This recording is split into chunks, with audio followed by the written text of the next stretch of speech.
Mga idol, oh. Nag-assemble tayo ng Pilipiniana.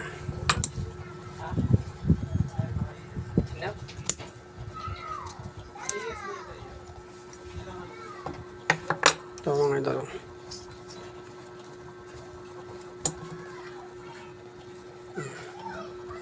Yan yung finish ng ating Pilipiniana.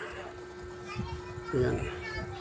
Pugupitin na lang natin yan para saktong-sakto dun sa ating ginawa. Ito mga idol ang paggawa ng Pilipiniana mga idol. Ayan. Ayan.